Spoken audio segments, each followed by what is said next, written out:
All right, everybody. Welcome to Frightmare HQ. My name is Lloyd Cryer. Hi, Lloyd. It's me, And I'm Charles here Doze. with, who is this? I don't know. Charles Doze. Charles. Look who's on our screen, though. We've got the cutest little baby doggy. Look at her. Yeah, Aw.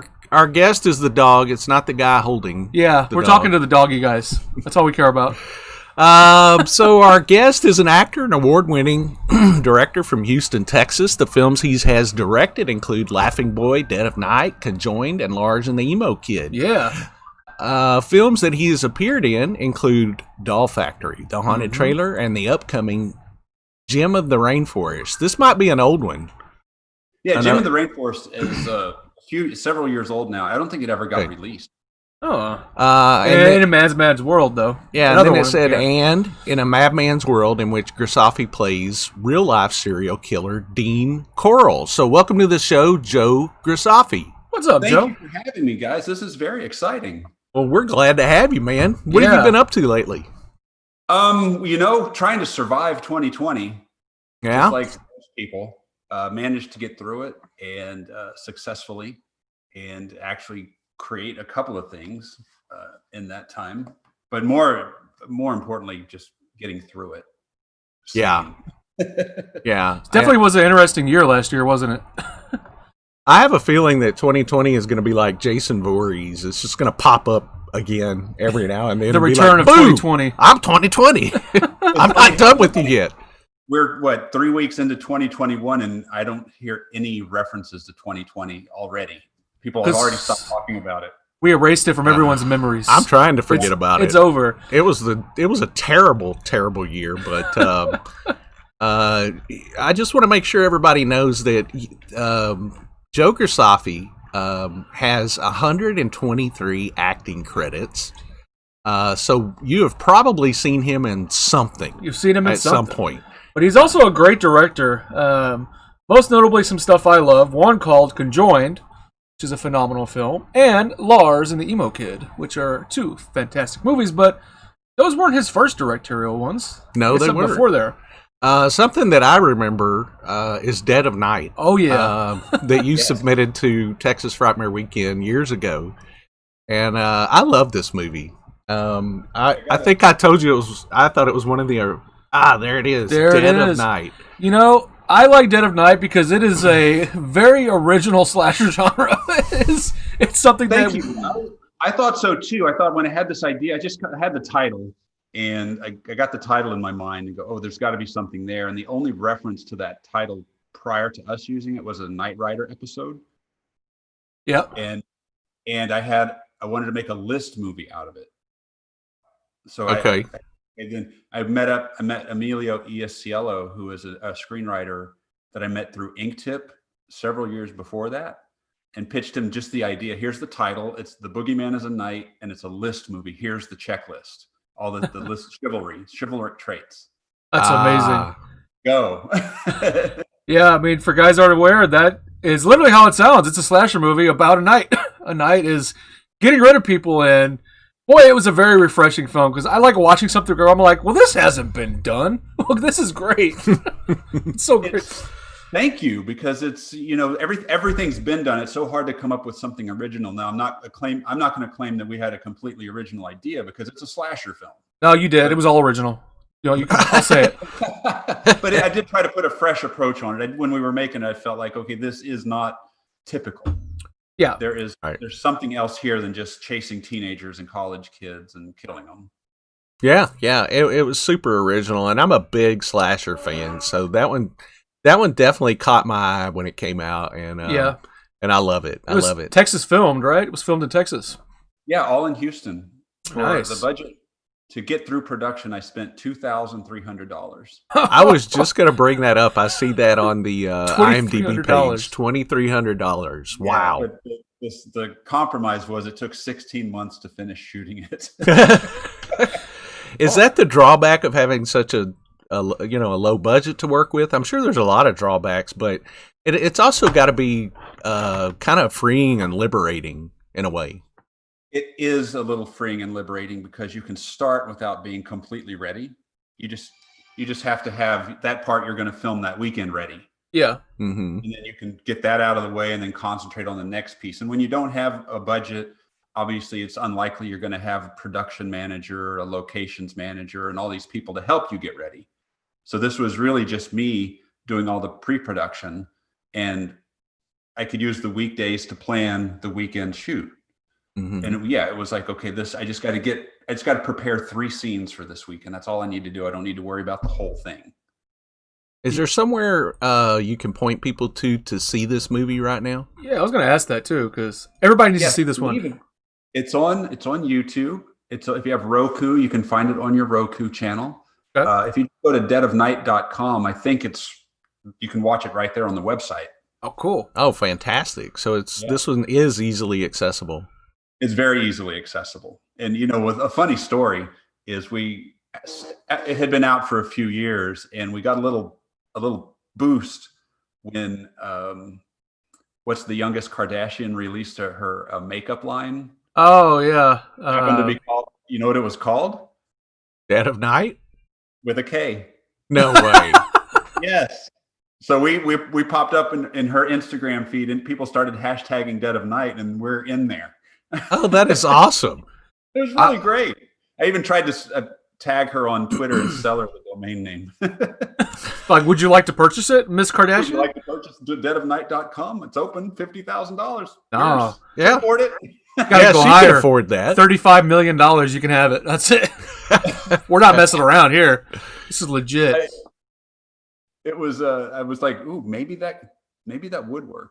I would sell that website in a second. So, Joe, let's go way back. So, how did you get into acting, directing? Was it acting first, right? That's where you started.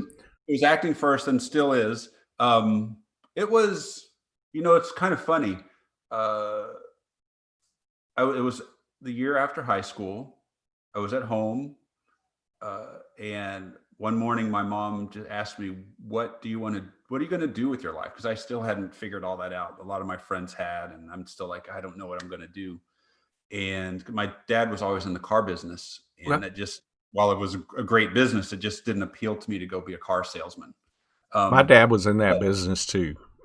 Yeah. I mean, it was very good for the family. But I remember this very well. A Teddy Grahams commercial came on. You remember the dancing bears? Yeah. And I said, that's what I want to do. You wanted to be a dancing bear? I want to be a Teddy Graham. Commercials. And that stuck. I remember that moment very well. Yeah. I mean, that sounds like an interesting movie, Dancing Bears. Like maybe not a family-friendly movie, but you never know. Well, they kind of did that with the Banana Splits movie. Yeah. Which was a great concept too. How they took this old show and it's surprising. I still tell people that it was a show from the '60s, and they're like, "What?" I'm like, "It really was." Yeah. I was like, is this true? They couldn't afford the licensing for Five Nights at Freddy's, so they got Banana Splits and did the. That's what I heard. Yeah, because Five Nights at Freddy was really expensive, and apparently the licensing and everything rights for Banana Splits was like negligible. It was like very little. So, are you serious? You want this?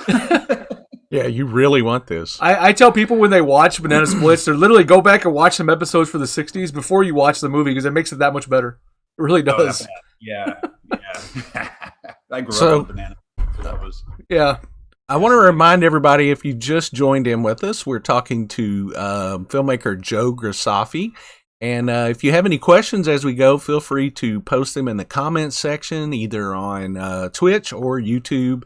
And maybe Joe will answer them. I don't know. He's kind of a big deal. He doesn't want to answer them, guys. All right. Am I supposed to see a thread of questions, a chat room type of thing? Well, there's one. They'll kind of pop up on the middle of the screen, right above right over that Frightmare HQ logo. But we get a lot of them. We see them on our side, so we kind of throw some out. Anything if anyone's typing anything. Well, if we see anything good, we'll bring them up and we'll ask you. How's that sound? We did have some comments on your rockin' shirt that you've got there, the old school Batman.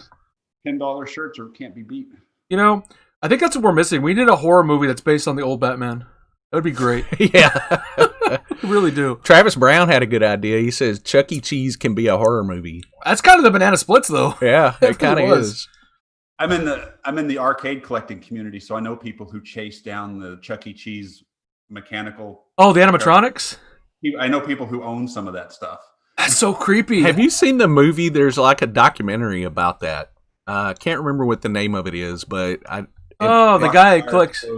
Yeah, that's the one. Yeah, that's it. That is a crazy good movie. It's just I haven't seen it. Oh, you got to check it out. It's great. Is that where the guy syncs them up to like play with random music and stuff too? Yeah, and somebody even took their collection and opened their own restaurant and put them inside the restaurant. It's crazy. It's a crazy documentary. But anyway, I've got to ask you. It says you were in Austin Powers' International Man of Mystery as an uncredited gunman. Yes. Is that true? I was an extra. That was 1996, so I had only been pursuing acting like 2 years at that time, and I ran out to Los Angeles. Yeah. Very little experience. Ran out to Los Angeles and got busy doing extra work. Okay. And some people say that's good. Some people say you shouldn't do extra work, but I'm glad I did it. But I stopped doing it after like 3 years. But it gave me the opportunity to be on set of Austin Powers and Pirates of the Caribbean. And all these films, just Dante's Peak, the Leave It to Beaver movie, just to get a taste of it all. But I was on Austin Powers for 2 nights. Oh, and they cool. were overnight shoots while I was working in the casting department of Starship Troopers during the day. Wow. So that particular week is pretty spectacular when I think about it. That's fun though. I mean, you said Dante's Peak too. I didn't even see Dante's Peak on here. I love Dante's Peak. I don't list any of the extra stuff I did on there, or that thing would be 100 credits longer.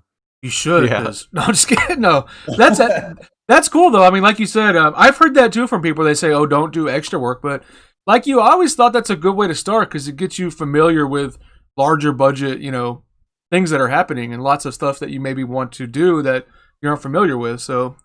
Really smart. Yeah. And it gives you a taste of, if you really want to do this, if you can sit on set for 12, 14, 16 hours, then you can do this. A lot of people, I've done extras casting in Houston for films, and people get excited to be in the movie, but when they realize that when they get to set that they're going to be there for 12 hours or more, a lot of people just drop out and never try to pursue this business again. Yeah. So if you're new, try it. Yeah. Just how long the day is. You don't have to tell anybody you're doing it. I think one of the mistakes actors make is they start bragging about being on set, but they don't say they're an extra. But you quickly figure out they are, and they're just trying to be vague about it, so it sounds more important than it really is. Right. Don't hype it up. Just enjoy yourself. Hype it up. So if you're going to be an extra, go be an extra. Get the paycheck. Get the experience. If you're going to tell someone, tell them you were an extra, so you don't look foolish later when people find out. Yeah, and they're gonna find out. Well, or don't tell them, and then if you end up being on screen, you can point it out. Hey, look, I'm in this movie, and then that's really cool too. It's like, look at this, that's me. I remember being on set with one guy who I'm not going to name names. I don't even remember his name. Call him Steve. It's Steve. Steve. I'm not talking about you, Steve. Anyway, we were on set. He was talking about a movie. Someone brought up a movie, and he said, "Oh yeah, I was in that. I had 4 roles in that." And I'm like, I didn't call him out or anything. I let him talk, and he was an extra. They used him as a crowd person, then a dead body, then they dressed him up as a police officer. You quickly learn.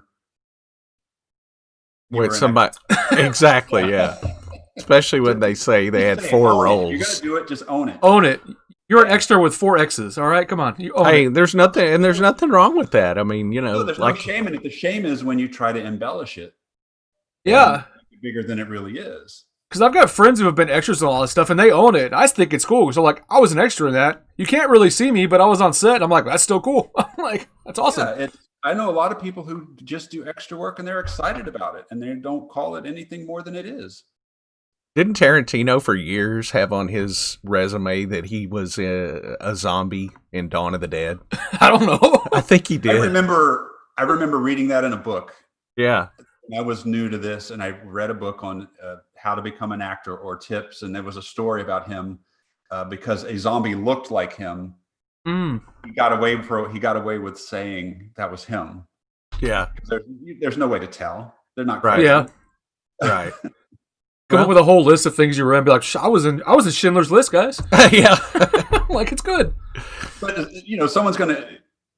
he went on to do great things, and no one called him out on it, I don't think. But there's a chance someone's going to call you out on stuff like that. So if you're going to do it, be ready for the fallout. JD Smith. Yeah, exactly. I was just reading one of the comments. Sorry to interrupt you. It says JD Smith, DigiArtist. He says Tarantino was also an Elvis impersonator on Golden Girls. I didn't know that. I don't remember that, but now I have to know this. I have to see this. That's on YouTube. I bet you could find that. It's gotta be. So you're doing extra work, like you said, for a while. What was sort of the first role you could remember that was, this is my role. This is a solid role. I'm going to be in this for a bunch. I've done a lot of indie stuff here in town. If you're talking like TV shows, I've never had a recurring role on TV. But some of my favorite roles that I've done here in Houston are like playing Mama in Chuck Norfolk's Haunted Trailer. Okay. Yes.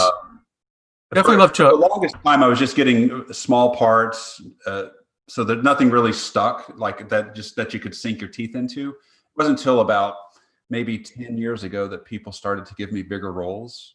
Gotcha. That I could really wrap my head around and sink my teeth in. But one would be Mama. Yeah. With Ron Jeremy was in that. So yeah, with Ron Jeremy. Jim of the Rainforest was a really good one.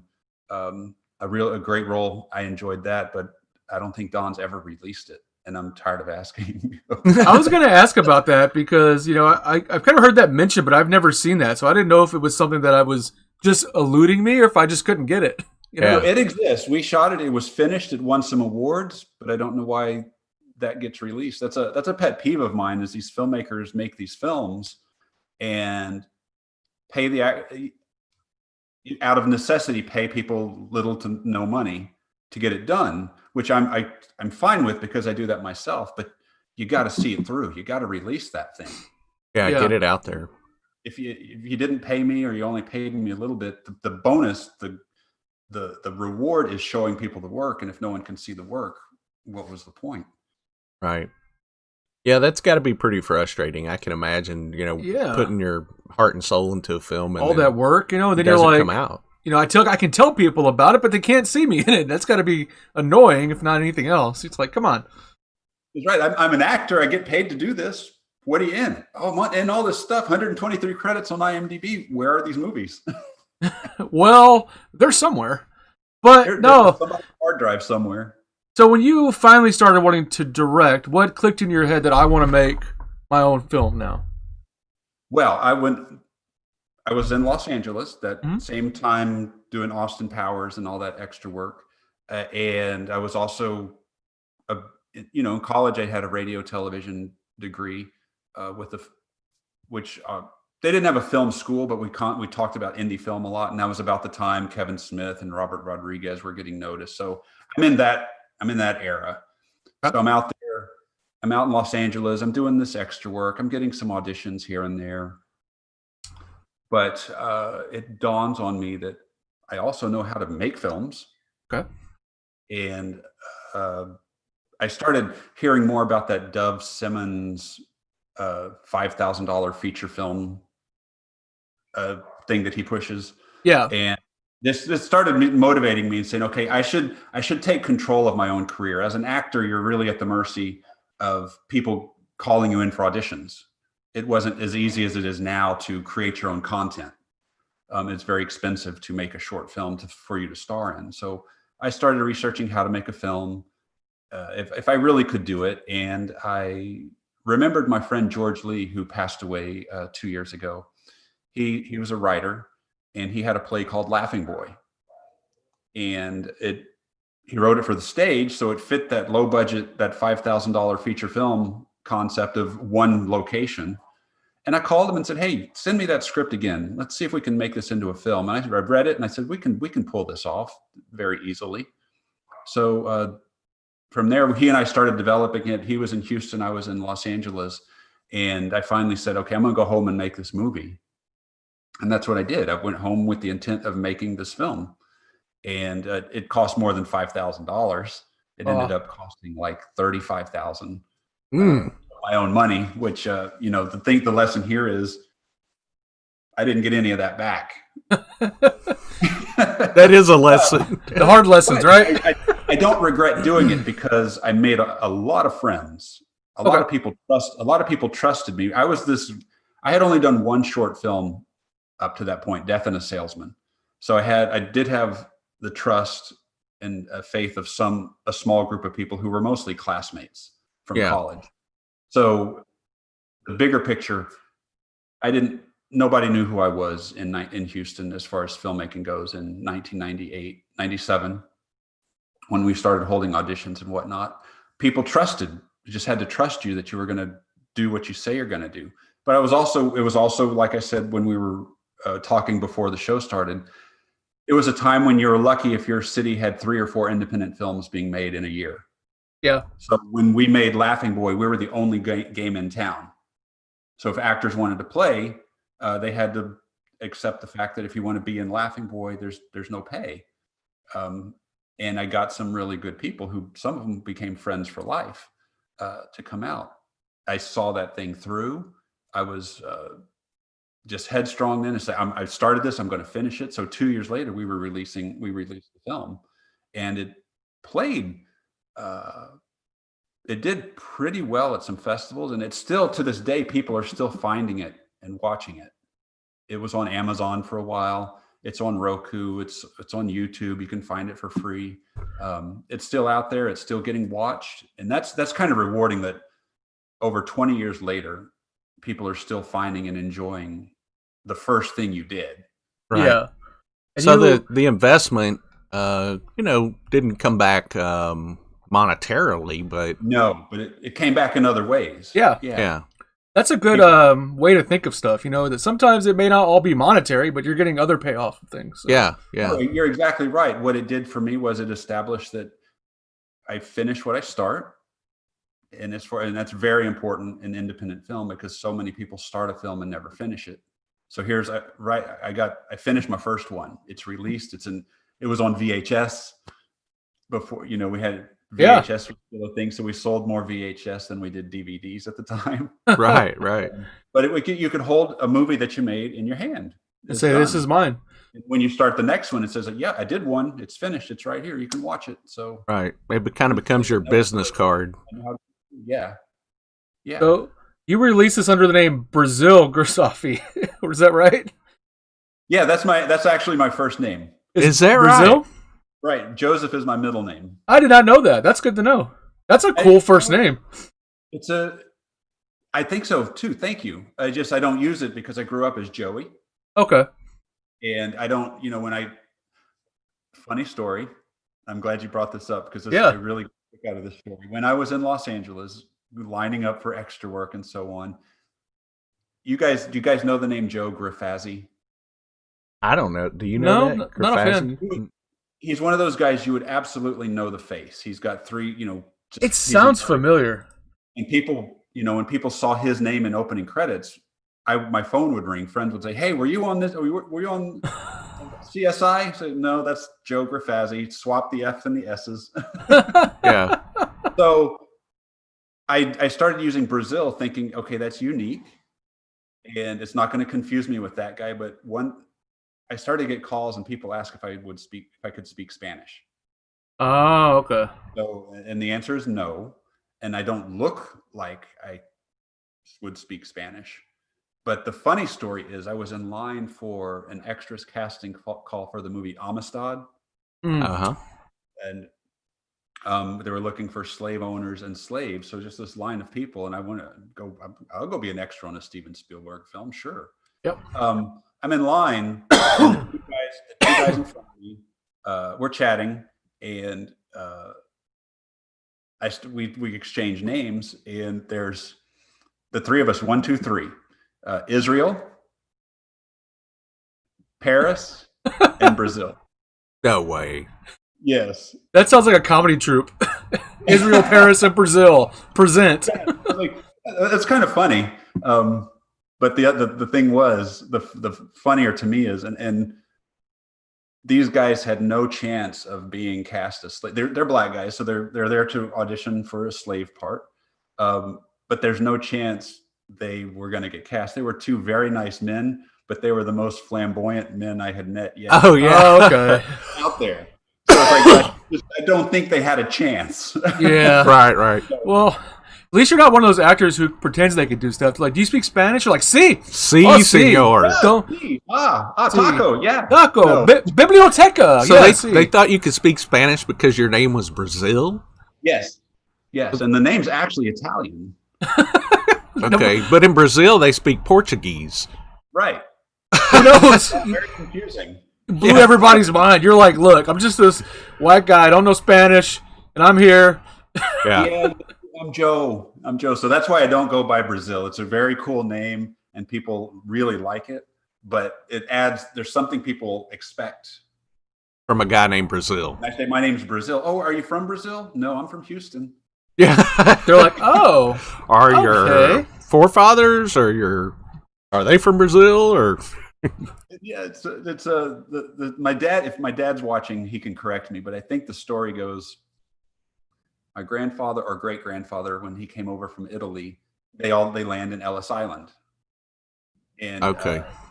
they Americanized the foreign names, and my name should have been Basil because of his name was Basilio. Ah. Would have been shortened, Americanized to Basil, but they wrote down Brazil, and that stuck. And I'm the third. I'm Brazil the third.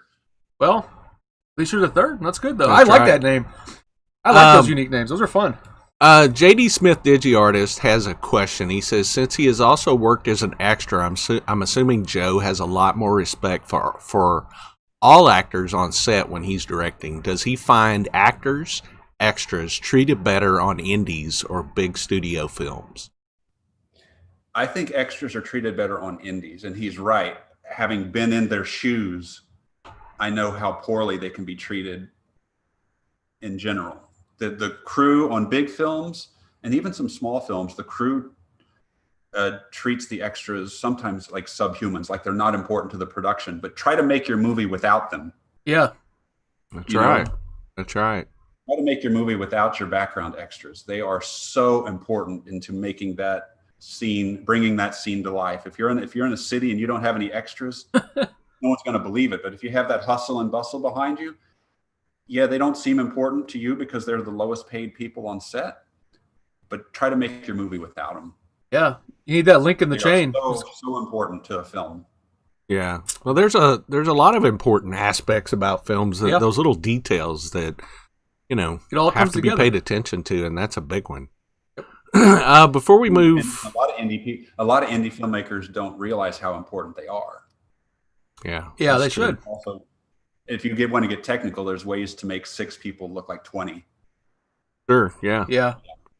Let's see here. I want to roll this acting demo reel that I have of you, and feel free to narrate over the top of it because they can hear us while this is playing. So let's go ahead and cue that up. There you are. That's a picture of me. That's my name. Oh, nice. Okay, this is Joe Returns a Video. All the proceeds go towards our school field trip. I could use some sustenance for my journey. I'm not sure I've consumed enough calories to comfort. I'll tell he explains what the concept of the film is in the scene. Steven Seagal's Above the Law. It's very late. Just a random tuna fish sandwich. Yes. Sure, I'll take one. This is a little film I did in Vermont that plays at the George Washington Museum. Nice. That was an interactive thing where the audience, it's called Be Washington, where you get to pick what you would do in a situation, and they tell you what George Washington did. Oh, that's cool. That's cool.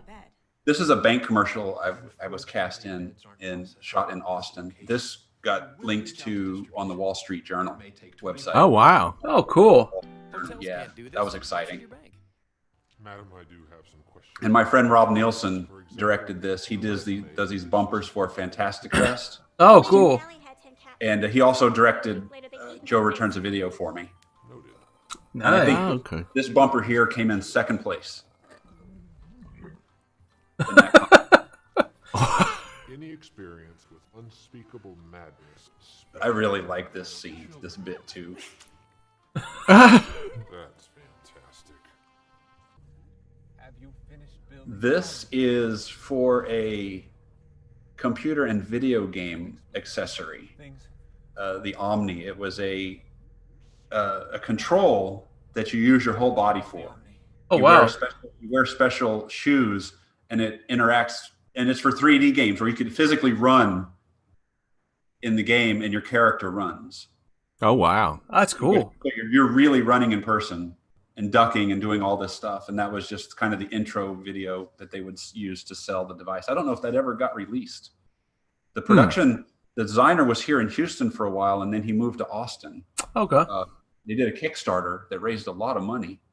I hope he finished the Omni, because it was a really cool device. Yeah. Yeah.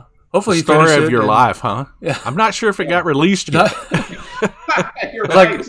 where's the designer? He moved to Nicaragua. I don't know. Yeah. He's gone. So I want to talk about Conjoined. Oh, Conjoined, guys. And I think the way to kick that off is let's go ahead and watch the trailer for those that haven't seen it.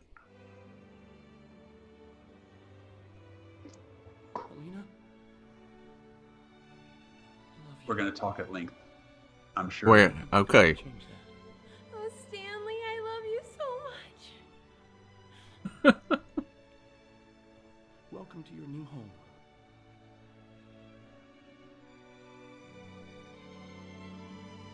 Here they are. Here they are. Record scratch.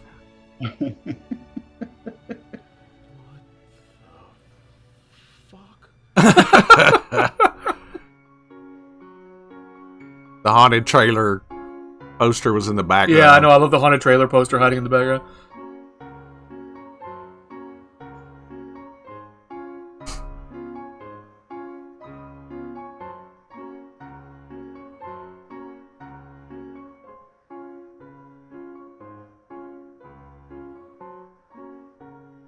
I'm so happy with this movie. You know, we did this 7 years ago.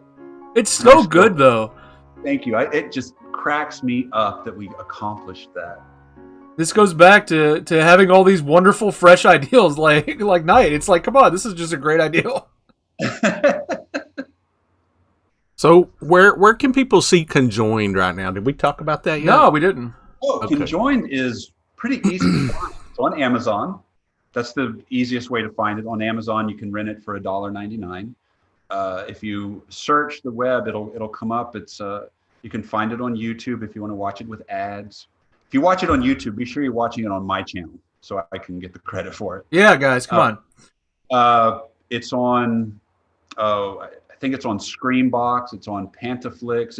It's all over the place. And we've just got a new sales rep who's going to get. It's supposed to be on Tubi at Oh, the cool. beginning of February, which is other filmmakers make that out to be a big deal. So I'm excited about that. Yeah, he- Tubi's great. He's already placed it through another company he used to work at, so I know he's legit. His company is Stream Go Media now. Okay. I know he writes checks, which is so important. He has the contacts. He develops Roku type channels. He develops streaming channels. So he has ways to get Conjoined to a lot of small places at least, and some bigger places too. And he liked the movie a lot. So I was really thrilled when he called a few months ago. Yeah. That's How awesome. important was it to have a name in that movie like Ron Jeremy? Conjoined doesn't have a name. Oh, I'm thinking of haunted trailer. You're thinking of haunted trailer, yeah. I apologize. You know, that should be a question for Chuck. I just don't think it made a difference. You don't? Some names do make a difference. I don't know if that got him a distribution deal or not. It hasn't gotten in any money. Yeah. I believe I got that question and say, did it really make a difference that you cast Ron Jeremy? And I think Chuck will say no. Interesting. It's fun, but now of course you got the allegations that surround him. Oh, God. Yeah. I want everybody, though, if you haven't seen Conjoined, really check it out. I mean, like Joe said, watch it on his channel, but I mean, even the $1.99 on Amazon is worth the watch. And we get $1. Amazon gives you 50% of that. Oh, cool. That's pretty good. So if 10,000 people watched it, that we'd make $5,000. Hey, there you go. Pretty But great. I got to do the math. 5, 10 times 1 it's divided by... Okay. it, yeah, it that really works. is a fantastic film, and I think you and Chuck too. Chuck Norfolk is a great filmmaker as well. So you guys worked real well in this, and I've told people to watch this before too. Is this such a great film? I made a mistake. My math was wrong. If 10,000 people watch it, that's $20,000 gross, 10,000 net. Yeah, that's why I was like, I'd make and then I said, 10,000. If 10,000 people watched it, I'd make $10,000. boom. Boom. And one thing that's exciting for me about Conjoined that really I feel very proud about, as actors, we've pretty much all worked for deferred pay. And that means you don't get paid up front. You get money as the film generates income. Gotcha. Yeah. If they typically after they pay back their investors first, which means I've never been paid a dime from a film that I've worked for deferred pay on.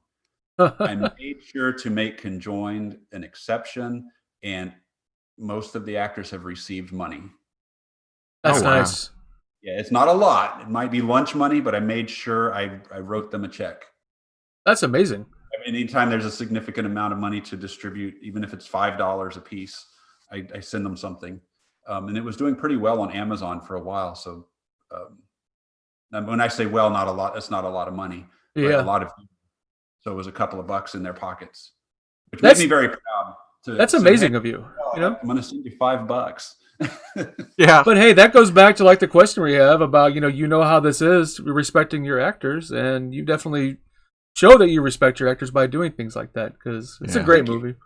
Integrity is so important, and it always blows me away, to see people skip town on, taking care of people, and so that's highly respectable of you, Very respectable. You see people do weird stuff to like get themselves like $7, and you're like, what? It's like, come on, what's going on with you? Yeah. I'm glad you mentioned that, because Sarah Gaston and I, who's in Dead of Night, and Lars in Conjoined, Yeah. talk about that in our little YouTube videos that we do sometimes. It's, if you don't have any money, integrity is all you have. People will help you out if you have integrity and you follow through and you treat people with respect. You do one film that way. Hey, you got some really good reputation now, and more people will support you. So protect that reputation.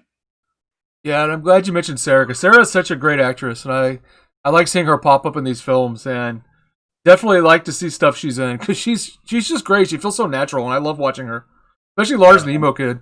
So hopefully she's watching, because she's one of the best actresses in Houston, and more people need to see her. she's good. She really is good.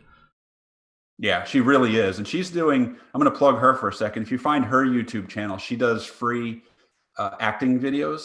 Oh, does she? Advice. Yeah, she releases 1 or 2 a week, and they're a lot of little things that actors don't realize are important, and it's so invaluable to know these things, and it's all free. She offers that for free. So if you can find her, Sarah Gaston, on YouTube. Well, I know we have some aspiring actors and actresses out in the in our audience, so Yeah, definitely. yeah, go check that out. You said that's Sarah Gaston's YouTube channel. Yes, I think if you just search Sarah Gaston acting, hers should pop up. You'll find it. Yeah. That's all back to your guys' amazing integrity, because the fact she does that for just offers it to people aspiring is great. And she's a great actress, everybody. I'd recommend, if you haven't seen some of the stuff she's been in, watch it, because she's good, especially Conjoined, which again is on Amazon. So watch it there. There you go. And she's terrific in Lars the Emo Kid. Yeah, she's real great in that. Let's talk about Lars the Emo Kid, though. I mean, Let's move on to that. Absolutely. I love it. Go ahead, Charles. No. Just kind of want to know a little bit about the ideal of it, like kind of where it came from, because that's such a well-executed film. So how did it come about? Thank you. It's a great story. I was working on a short film that I was cast in, and one of the PAs, Paxton Gilmore, just approached me one day towards the end of the production and said, "Hey, I've got a couple short films that I did called Lars the Emo Kid on YouTube. Check them out if you want." Okay. And I said, "Okay, I will." And maybe a couple of days passed, and I thought, "Oh, let me check that out," because a lot of times I just get busy and forget, or a lot of stuff's just not very good, and you don't want to find yourself in a position where they say, "What'd you think?" And you're like, But I watched it, and I couldn't stop watching it. I must have sat down and watched his little short, Lars the Emo Kid, a dozen times in one sitting. It was really funny. He did a 5-minute short called Lars the Emo Kid when he was 16 years old. Wow. And it went viral on YouTube. Had like 1.2 million views by the time I found it. And he didn't know he had fan clubs all over the web. little fan clubs, 30, 40, 50 people here and there. And but I watched this thing, and I respect Sarah Gaston's opinion so much. I had her watch it and say, "What do you think of this?" And she goes, "Yeah, that's funny." Because I tend, as a filmmaker, I tend to get excited about an idea that may not always. I think everything I've done has been a good idea, but it's gone through filters. Yeah. Before I actually started to do it. So I get excited about something, and it may peter out, but I finish what I start, but these are ideas that I don't actually get to start. So I ran it by her, and she liked it a lot. And I reached out to Paxton, and I said, "Hey, Paxton, we really like this short. If you are interested and want to write a feature-length screenplay based on this character, and we like it, I'll produce and direct it for you." And he said, "Great, let me think about it." And 9 months later, and that's kind of significant because he gave birth to the screenplay. And about 9 months later, he called me and said, "Hey, Joe, I'm sending you the screenplay." And I said, "Oh yeah, awesome." So I sat down and read it right away, and I said, "Damn, this is really, really good." I mean, it's like one of the best indie things I've ever read. And I immediately sent it to Sarah and said, "Please stop what you're doing and read this and tell me what you think." And she read it shortly after that and said, "Yeah, Joe, you need to do this." Did you know he was writing it, or did he just surprise you with it? Well, no, we had talked. Okay. I asked him, if you do this and we like it, we'll produce it. So he wrote it. He didn't call me during the process or anything. He just disappeared and wrote it. Gotcha. And okay. He came back and he finished it. And I read it and I go, "Paxton, this is fantastic. Yes, we're going to try to pull this off." And the challenge was, of course, I was financing it myself. Yeah. And I just I'm not comfortable asking investors for money because films are so destined to fail. It's so risky. I don't want to ask you for $100,000 and be obligated to you and feel bad if you don't get that back. Yeah. So I've tried everything I've produced myself as cheaply as I could. So I don't go broke either. But this script was really good. And I don't recall needing to do any rewrites, except now and then we changed the line, but structurally we completely stuck to what Paxton wrote. So we started to see how we could do this, because it would have been and it still is the biggest thing I've ever done as far as size goes, because there must have been 50 or more speaking roles, principal roles. And when you involve a classroom and a cafeteria, a campus and all that, restaurants, you got a bunch of extras, like we talked about earlier, who make the world come to life. And I'm trying to pull this thing off for as little as possible.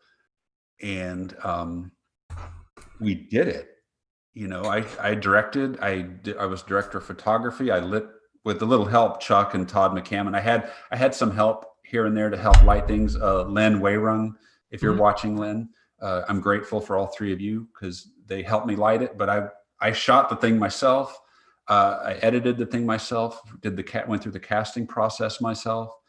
But I really wanted this one to be good. Conjoined, we kind of made jokingly, if we wanted to be a bad movie. Right, but right. Lars, I wanted to be, this was a good movie. I wanted to honor what Paxton wrote. And man, did we pull that thing off. And the cast just came through, and everybody came through. And I just wanted that to be really good. Yeah. Well, you did it. You succeeded, because this movie has a 7.5 out of 10 rating on IMDb. Well, it's an important film, it's too. Hard to say that high. I mean, in film. It's such an important film, especially this day and age, and I think it does teach good lessons to everybody. And it's I always say it's a necessary watch for people, especially something out of our community. I mean, especially we love independent films, but even going out of the realm of independent, it's just a fantastically well made movie. So everything on it is great. So hats off to you on that. Thank you. When we were making it, we just played it off as a comedy, knowing knowing it really had a lot more heart than just being silly. we'd share the silly stuff, and people thought we were making this comedy, which it is a comedy, but we didn't reveal that there was a lot more to it.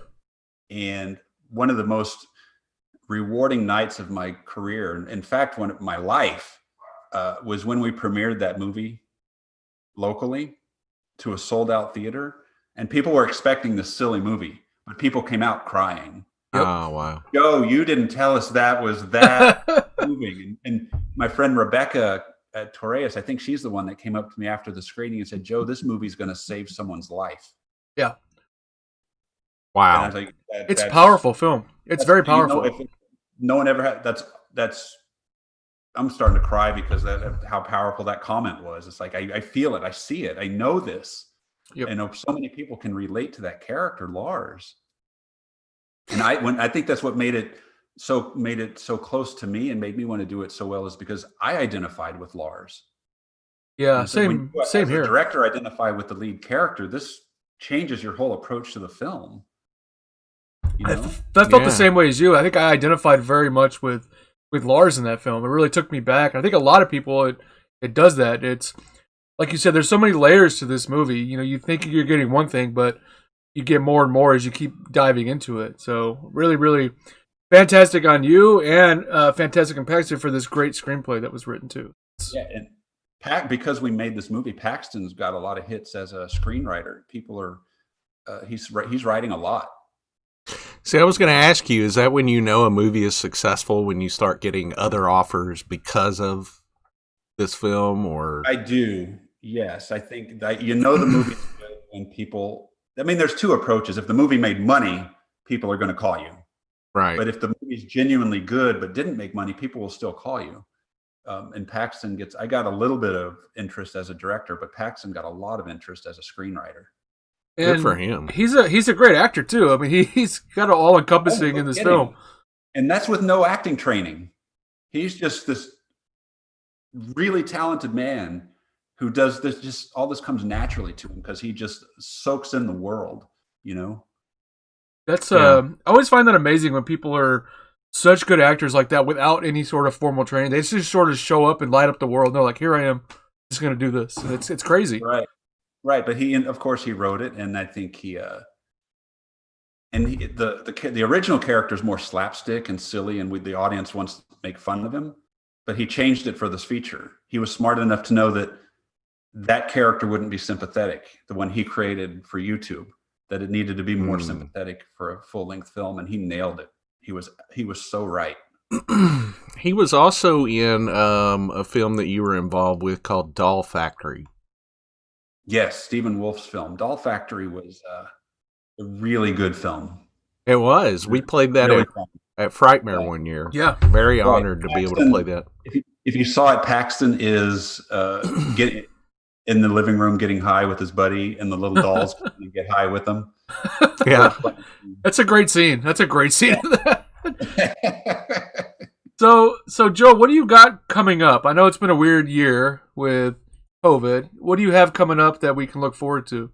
Well, I've been trying to write a feature-length screenplay for Joe Returns a Video. Aha. Okay.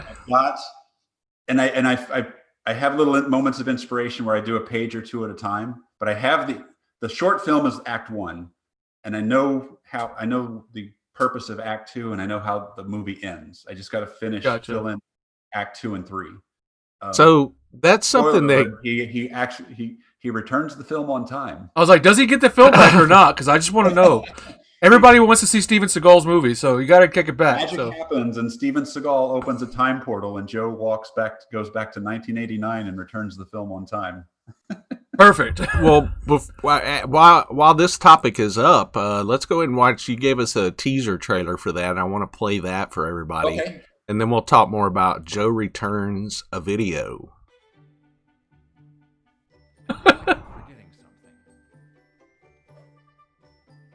Don't forget to return it, Joe.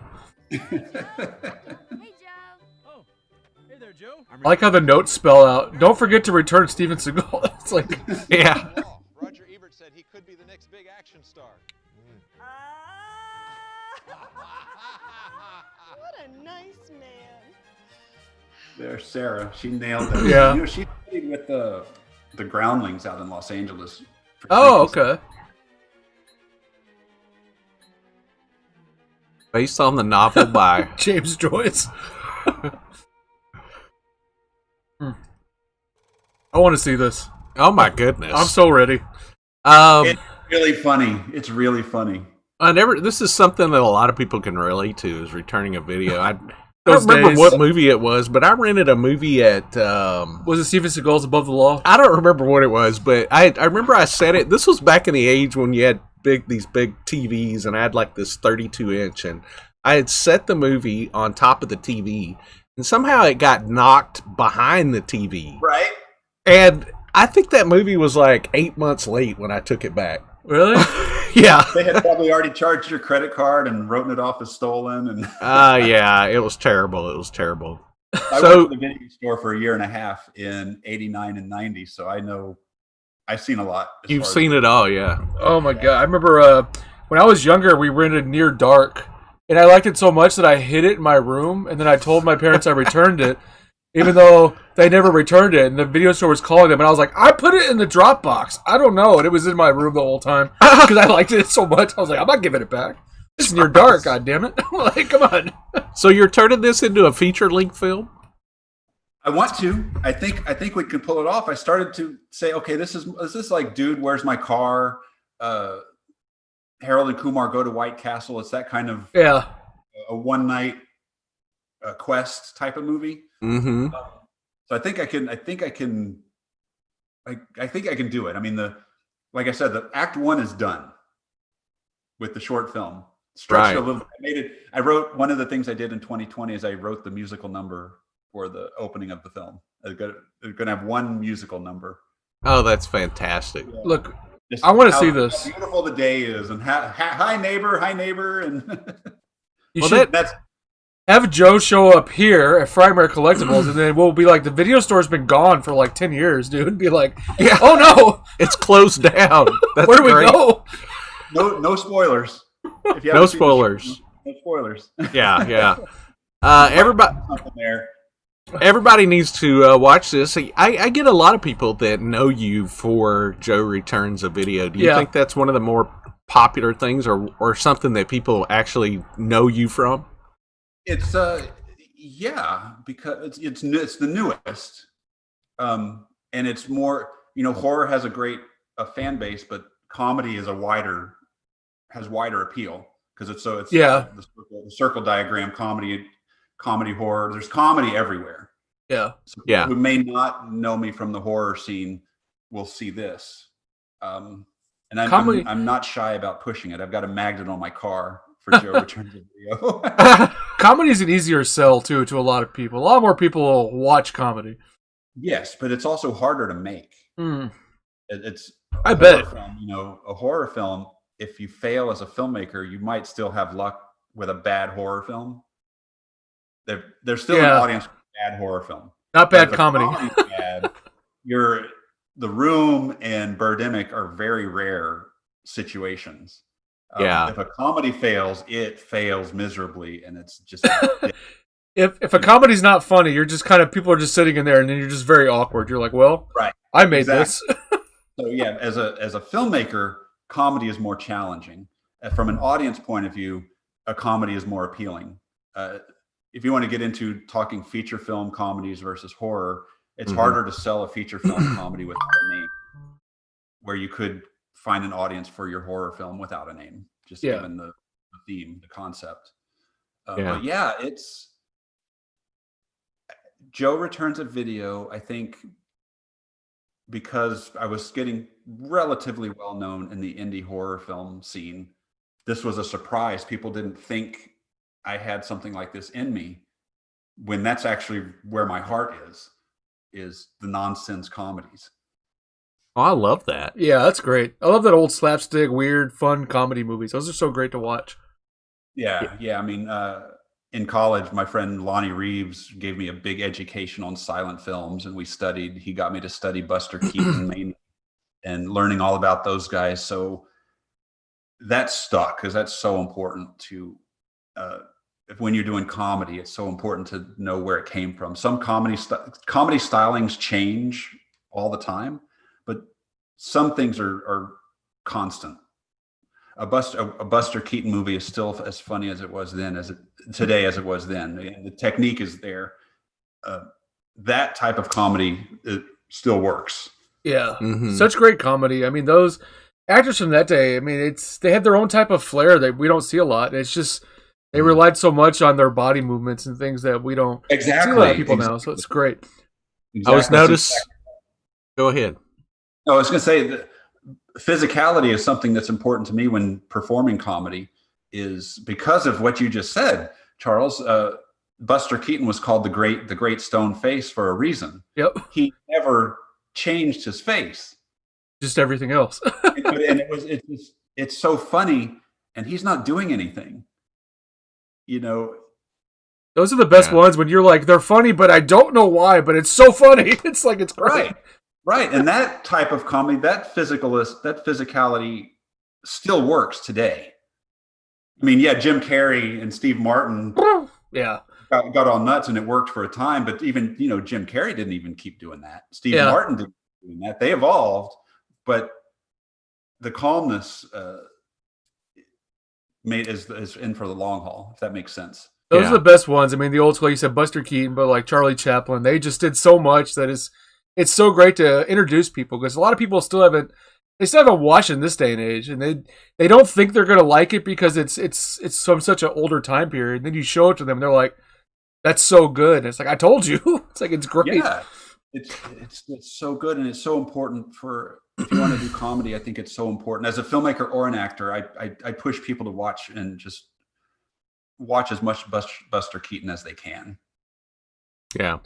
I was reading some of the trivia on IMDb, and it says that you list The Naked Gun, Creepshow, RoboCop, A Christmas Story, and The Jerk as some of his favorite films. Yes, I gotta agree. Those are probably at the top of my list too. I love me some RoboCop, and that's pretty much all we have in Dallas here. Is they made RoboCop here, so I've done all the film locations from RoboCop, and sometimes people are like, "Why are you in here taking pictures?" Because they filmed RoboCop. And they're like, "Oh, RoboCop, gotcha." But there is a constant theme through all of these films that I'm seeing, is that they all have a certain amount of comedy in them. So you seem to be very informed by the comedy and everything. Where is it, just growing up with these films that did that to you, or? Yeah, I think so. Because I grew up in the 70s mainly. That was my childhood. I was a teenager in the 80s. So I grew up when in the 70s, my dad would take us to the eco-terror movies. Empire of the Ants. Those type of Food of the Gods. Those are Food of the Gods. Yes. But I made the mistake of going back and watching Food of the Gods a few years ago. Don't do it. Things left in your memory. But so I grew up watching the horror films like that in the 70s, and The Jerk, and the others as well, and Star Wars. But I don't. Star Wars isn't. I'm never going to call that one of my favorite films. It's important, but it's not a favorite. But my dad always had a sense of humor, so I'm pretty sure I got it from him. I had two brothers, so you know how growing up with siblings can be. Were they older, or were you the older one? Now that I'm hearing myself talk, we'd always be watching Carol Burnett. Oh, Carol Burnett, so great. That was a thing, the Carol Burnett show. Yep. And I loved sitcoms as a kid. I was drawn to some obscure sitcoms now, like Hazel. Oh, Hazel. Yeah, that's great stuff. Sometimes I was drawn to sitcoms like that. Alice was great too. When I was younger, we used to watch Carol Burnett, and we used to watch Mama's Family. That used to be what would always be on. Such great shows. Right.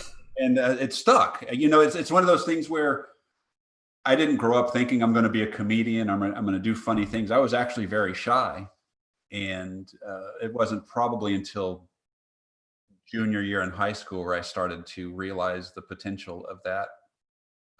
But I still didn't. Looking back, I'm realizing that, but I didn't really start to grasp it. That hey, I could actually use my sense of humor Mm-hmm. in this way until 94. Again, when my friend Lonnie Reeves and I were working together closely writing, we wrote Death and a Salesman, and he's come from the old vaudeville. He's not that old. If he were older, he would have been a vaudevillian performer. That's cool. He was the salesman in Death and a Salesman. So we wrote it together with him in mind, but all that Buster Keaton films, all that stuff was fresh on my mind. So it was he and I doing that together really solidified my confidence as a comedic writer. There's two things I want to get to before we let you go. I want to talk about your role in A Madman's World, where you played serial killer Dean Corll, which is a crazy serial killer story. I don't know how many people out there are familiar with Dean Corll, because he's kind of one of those that was a little bit obscure. Yeah. I mean, he's been overshadowed by so many huge serial killers, but this is a Texas serial killer. It's right here in Houston. Yeah. And, the thing, I think the reason he's not well known is because he never got caught. He was killed. If he hadn't been killed that night, yes. Yeah. How long would it have been till he got caught? Because like Charles Manson, he never killed anybody. Yep. Had his accomplices do it for him. So his hands were clean in that regards. But had he got caught, I think he'd be better known, because he would be the highlight of the media, and not Wayne Henley. Yeah, that's the truth. And Madman's World, you've got a great cast in this. I see, Marilyn Burns was in that, but also Sarah was in that as well. So that's fun. Her last scene will tear your heart out. She is so good in it. And there's so many good performances in this movie. I wish Rick and Josh would get their heads together, make up, and release this thing. Yeah, because I haven't seen this, and I really want to see this one. Well, yeah. I do have it on a private link.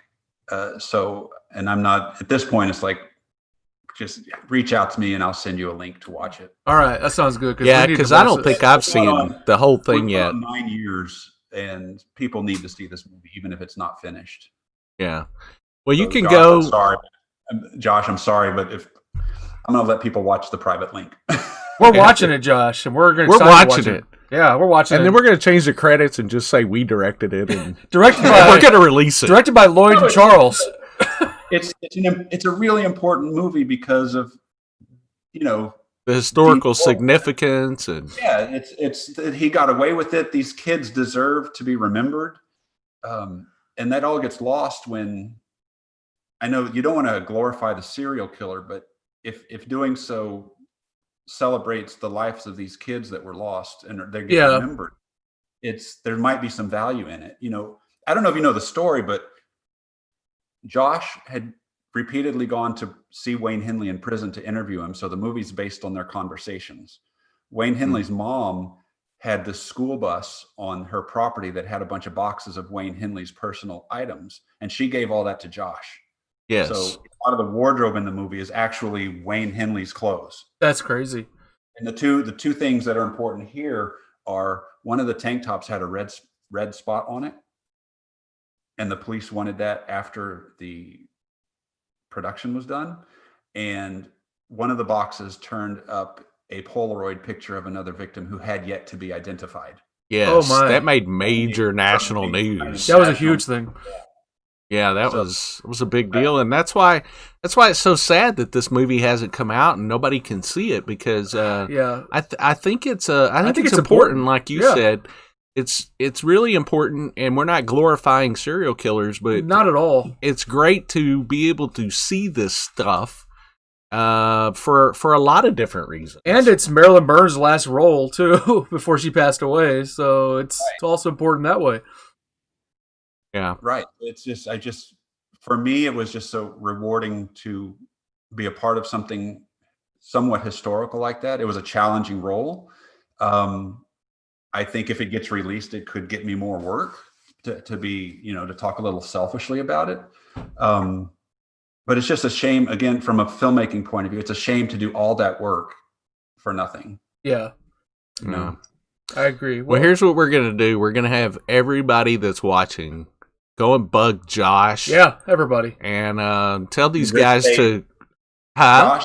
Josh Vargas and Rick Staten. Go bug them to make nice. And We're gonna finish this. We're gonna find their home number. We're gonna hand it out to everybody. Yeah. We're gonna have them call and be like, "Hey, it's me. Looking for in a Madman's World. Where is it at?" Yep. So let's do that. I Josh is a good guy. I've known Josh for several years. So everybody go bug Josh. I'm sure Josh would like to see it go out. I'm sure both of these guys would like to see it get out, but they just have to be convinced. Yeah, Josh wants to see it done. He put so much into it, but he doesn't. I don't think he just wants to deal with the headache anymore of the executive producer fighting him on it. Yeah. He finally said it's not worth it. And I even tried to get in there and be matchmaker or bring them back together, find a way to get this thing done. And it just, Rick, if you're watching, just let Josh finish the movie. Do it. Or we're gonna take it and release it ourselves. Yeah. LoydandCharlesVideo.com. That's right. It's out there. Like I said, if someone really wants to see it, I'll share a private link. I want to watch it. Really Remind me and I'll get that to you. And Josh, if you don't want me to do that, finish the movie. Yep. There you go. So we'll leave that one at that. Yeah, what else we got? The next thing I want to talk about is something that's coming up. Yes. Conjoined 2, is that what you're thinking? Yes. That's what I'm thinking as well. Conjoined That's what I'm dose. thinking as well. You had Garrett last week. He wrote the script for us. And we were actually going to start it last April. My friend John, who was John Simon was going to start a horror convention here in Houston. And shooting Conjoined 2 there was going to be a highlight of it because we wrote a convention into the movie. Garrett wrote the script. It's really funny. It's different than the first one. I don't know. I don't think he told you very much about it. And he did not. He just told me that they're working on it. He was very hush-hush. Working on it. Everybody from the original cast is coming back. Nice. Even those that were killed. I like that. I've sat on it for so long, and I think telling you what the plot is might make people more excited because we're going to do a Kickstarter very soon. I'm just waiting to find out when we can actually do this when the pandemic settles down. Yeah, because we need to recreate a convention, so we're going to need a crowd of people, and I don't want to put anybody in danger. Sure. But the concept is, when I pitched it to Chuck Norfolk, who wrote the original script with his brother Tim. I don't think he really liked the idea because I was using Human Centipede 2 as the reference point. And everyone, when you talk about that, everyone who's seen the movie knows what the images are. And he's like, I don't want to go there with my movie. And I finally, we talk every couple of weeks, every couple of months and say, hey, what do you think? You want to do this? And I finally said, Chuck, will you let me talk to Garrett and see if Garrett wants to write it? He said, yeah, that's fine. Awesome. And then when I sent it to him, Chuck's like, this is totally different than what I had in mind. I'm sorry. It's basically Human Centipede 2 meets Nurse Betty. Oh my God. Boy. That's a great combo. I love it. Yeah. I can already see it in my head. The narrative of the movie takes place in the real world, where a fan of Conjoined sees that Michelle and Kiefer are making an appearance at a convention, and and wants to put them back together. Oh my God! Oh my God! Oh my God! I need this in my life. Really, I really need this in my great. life. Hey, we need a convention. We can make it work. We'll do it at Frightmare. So everybody plays themselves. So Kiefer Barlow is Kiefer Barlow in the movie. Michelle Jones, Camerata, is herself. Sarah is playing Sarah Gaston, the actress. And Dan Braverman is playing Dan Braverman, the actor. And the police give to them and say, you have to recreate your roles in real life. And if this guy sees you, he has to think you're Waters and Sutherland. This is going to be crazy. This is going to be fun. This is going to be great. I'm ready for this, please. We're so ready. The cast is excited. We get to bring it. It's wonderful to bring everybody back. Yeah. My God, what a great concept. Yeah. See, you're full of all these wonderful concepts and ideals and all this stuff. This wonderful Houston and Austin indie film crowd are so great. All you guys are so great. Absolutely. it's been it's a terrific group to be in, and it's getting bigger and better too, just with so many new filmmakers coming in and doing some really great stuff. You have to keep us up to date. Anything we can do to help or promote or anything, let us know. Okay. We'd love to help more, as much as we I can. will reach out to you when that show airs that we talked about.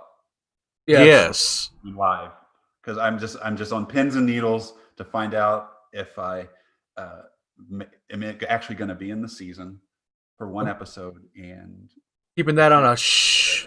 yeah. It's not that I can't talk about it. At this point, they've announced the premiere of the season. They've started showing a trailer for it. My hesitation is to tell you I'm in the show and then it airs and I'm cut out. Yeah. Well, even if you're cut out, I'm going to edit you back into the show, and that's what I'm going to show everybody. So. Well, we know what it is, so nana nana boo boo to everybody that's watching right now. It was a highlight of my life. It was a highlight of 2020, and I would love to share with you guys the process, because it was just it was so COVID, the way it all happened. It was surreal, and I didn't believe it until I actually pulled up to the studio in Atlanta. Well, if it does come out, you've said a lot. Why don't you jump back on with us if we can later, and we can talk about it for a little bit more. Yeah. I mean, you can always take 20 minutes out of your day, jump back on with us, and we can bullshit about it. That's what we like to do here. We're not structured, as you can tell. We're just ourselves. So. That's right. Well, it's been a blast having you on. So great. Before I let you go, let us know, is there anything else that you want to tell people about or point people towards a website or anything like that? Yeah. If you want to follow me, all of my social media is at Joe Grisaffi. Gotcha. JoeGrisaffi. Also, starshipfilms.com is where you can find links to watch all of my films, or most of them, I should say. And yeah, you can find me at Joe Grisaffi on Twitter, Facebook, Instagram. I think, I think those are only three. I have a TikTok account, but I don't use it. But yeah, I'd love to hear from you guys and see what the audience thinks of my stuff. I take criticism really well, and I've actually became really good friends with people who did not like my work. Because there's no hate here. I want to learn. If you don't like something I did, I want to hear about it so I can learn from it. As long as it's constructive. Joe's like, they're like, I don't like you, Joe. And you're like, well, let's talk about that together. And they're like, okay, now we're best friends. Well, I know we're trying to wrap up, but there's value in bad reviews. Yeah, there is. Sure. Constructive bad reviews. As long as it's not like this is a piece of crap. You're like, that's the why? review. Yeah, There's don't no do value that. in that. But if you tell us why you don't like something, a filmmaker can learn from it. You're so humble. If something works really well, we want to hear about it too. It makes us feel accomplished, like we did it right. Yep. But be reassured that something we did worked. Well, I want to encourage everybody to go and follow you. There is a vibrant filmmaking community in Houston, as you've discussed. It's grown quite a bit, and I want to encourage everybody to support that filmmaking community, because there's a lot of talent, and you're one of them. And we appreciate, we totally appreciate all the work that you do in the independent filmmaking community. Yes, we do. And thank you for coming on the show today. Yeah, thanks for joining us. You know what? Thank you for giving us a Frightmare to show our stuff. Absolutely. Keep That is sending. a big feather in our cap when a film gets shown there, and it launches, a little media blitz every time a film shows there.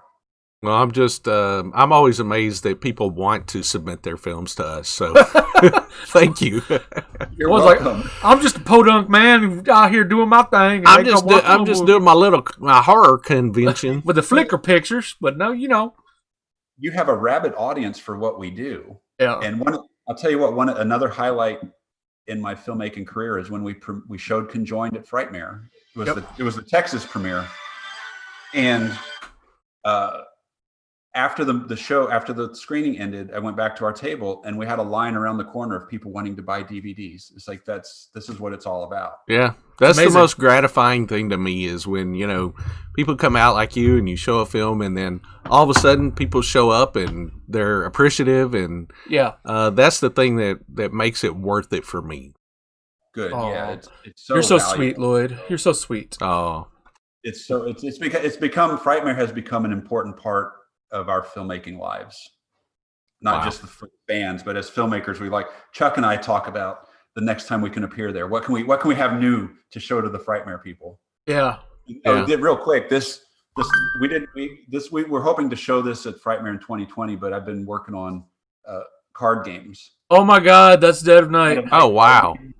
And The haunted trailer. Oh my that's God, awesome. I want to play Dead of Night, the card game. I need to play this. We play the night. We need to have a virtual card game playing. We just all get together, make it that's work. fun. So you're working on that. That's not available yet, or something you're. We were Okay. going to make it available at Frightmare. That we Uh-huh. were hoping to premiere it there in 2020, but we're probably going to kickstart it. Okay. Let's kickstart it. Let us know. We'll promote it too. That sounds to be Okay. fun games. Absolutely. Yeah, seriously. Well, listen, Joe. Thank you. We've had you on for a good hour and it does- almost 20 minutes. Doesn't so feel like it though. it does not feel like it. We don't want to hold your day up because you got movies to make, man. We need you to get back out there and keep making film. Yeah, please. Thank you guys very much. I really enjoyed this. We enjoyed it too. Thank you very much, sir. You have a great day. Anytime you have anything that you want to spread the word about, please let us know. Yeah, shoot it over. I will. Thank you so much. You got it. All right, we're going to put you in the background right now. So we're going to say goodbye. And once again, thank you very much, sir. Joe. Thank you, Joe. Thank you. All right, bye-bye. Bye. Man, yeah, I love talking to Joe, guys, and I can't reiterate enough some of his films that you should watch, especially Conjoined and Lars the Emo Kid. Great films. Absolutely. Totally worth the time getting it. I think Lars is actually streaming free on Prime if you want to watch it, and then Conjoined is a $2 rental. I recommend just double featuring both of those. Yes. Really great. I'm looking forward to Joe Returns video because that should be a full-length movie because that thing is hilarious short. So go for it. Absolutely. So keep up with Joe Grisaffi and the entire I call them Frightmakers. They're the Frightmakers. They are Frightmakers, but basically the Houston horror community. Make sure you keep up with that. There's lots of cool stuff going on down there. Lots of cool stuff. So what do we got, Charles? Anything else? You got anything else you want to talk about?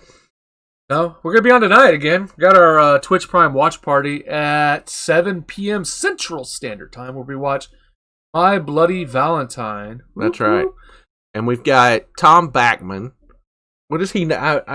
He was just in. He came in this morning. It's Tom, man. Tom's and gonna be said on hello, but I know he goes by another name. I'm forgetting it right now, but on Twitch he has a username. So we're gonna watch My Bloody Valentine with bloody. Tom. It's bloody tonight. And It's gonna be bloody. It's gonna be bloody. So, and we're doing that a little early. It's not quite Valentine's Day yet, but Wow. you know that'll get you in the spirit for it. In the mood. Mr. 80s reminded me to rewatch Valentine this weekend. I'm gonna rewatch that this weekend. Don't worry, it's gonna happen. Apparently I have a VHS tape of it that I found yesterday in a box. I was like, well, shit, now I can watch it. Now you can watch I'm it. like, here it is on VHS. We had lots of people join us today. I want to say thank you to everybody that came in and joined us. Oh my god, I've had too much vodka. I can't believe you're drinking vodka. It's way too early to drink vodka for me. It's like 8:30 at night, dude. Yeah, no, great. Thank everybody for joining us too. Reminder that our Patreon show is tomorrow. So if you're one of our Patreons, we're doing our Director's Series. And our Patreons chose Larry Cohen. We give our Patreons 3 options, and they chose Larry Cohen as the one they want to talk about, which I'm super excited about because Charles loves blaxploitation, and that's where Larry Cohen got his start. So look forward to that. And if you're not a Patreon, not too late to join. You can join us tomorrow. And if you are a Patreons, remember I'm doing 2 Patreon giveaways tomorrow. And you got to be the $9 level to win our wonderful giveaways. So one of our Patrons tomorrow is winning a vinyl record of the Frankenhooker soundtrack. And then our wonderful monthly mystery box for our Patreons, which I have put together with a bunch of weird stuff. It's just stuff I found outside. It's rocks and dirt, but you're going to get it. No, that box is actually really cool. Put together a fun box for you guys, and we'll be giving that away tomorrow too. So looking forward to that. Absolutely. So if you want to join Patreon, you can do so for as little as $7 a month. That gets you in to see our monthly live Patreon patron supporter only. It's a lot of words you live just threw at me, streams. but damn. That is a lot. That's a lot. But the $9 one also gets you in our mega monthly giveaway Super packages. So Manja giveaways. that's right. So go to Patreon. What is our Patreon? It's patreon.com/Frightmare HQ or something like that. Dude, I don't remember things. You just I don't know. You just put Frightmas in. Like that's our new Christmas term, Frightmas. Frightmas. Welcome to Frightmas. I'm looking it up. Yeah, it's patreon.com. patreon.com/Frightmare HQ. Heck yeah. So you can head on over there. You can also just, if you want to throw us $3 a month, it helps you us. can do that on $3 a Patreon, and it's just kind of like, hey, thanks for streaming, and that helps us support the show because there's a lot of expenses involved in streaming and all this stuff. Yeah, so we got to buy a lot of panties and weird stuff like that. Exactly. Loyd's a very much a panty connoisseur, so he likes that velvety cotton weird stuff. So costs a lot of money to keep him clothed. I'm telling you that. I don't know what Charles is talking about right I don't now. know what I'm talking about either. I'm done. But all right, guys. Other than that, if you're on YouTube watching this, make sure to throw up the like button at the bottom. And yeah, hit that like. That helps us a lot too. Yeah, that helps us. It makes us feel special that people like us. If you haven't watched my unboxing video of Prince of Darkness, that's on YouTube as well. You can put a like on that. Or a dislike. I mean, somebody keeps disliking my shit. It's one of you guys. I don't know who it is, but I'm going to find you. But yeah. There's always one dislike in all my videos, and I'm pretty sure it's Travis Brown, because he watches this, and he just dislikes everything. So, no, it's not Travis. I'm watching you, Travis. This video already has 7 likes. Oh, there's another one. 8 likes. Oh, Somebody 8. just hit that like button. Oh, man, if you're on the here, like button looks like this, guys. Like this at the bottom. We've got 8 so far. I want to see 9. Somebody just hit it to 9, because we got people watching. More than 9 people are watching. Somebody hit the 9. That's Where's the right. 9? Nope. We're just going to stay on all day until everybody Until it hits goes to 9, guys. That's it. We're waiting. We'll just stay here and stare all right, at guys. it. Oh, 9. Oh, there it is, 9. We got it. Leave you guys. Thanks, everybody. All right. All right, I think that's going to wrap it up. Thank y'all for watching Frightmare HQ. My name is Loyd Cryer, and this is Carlos Blueberry. Carlos Blueberry. Yeah. You guys have a great day. Enjoy the rest of the day, and we'll see you tonight at 7 on Twitch. Which makes you snitch. That's right. That's all I got. All right. I'm out. Bye, y'all.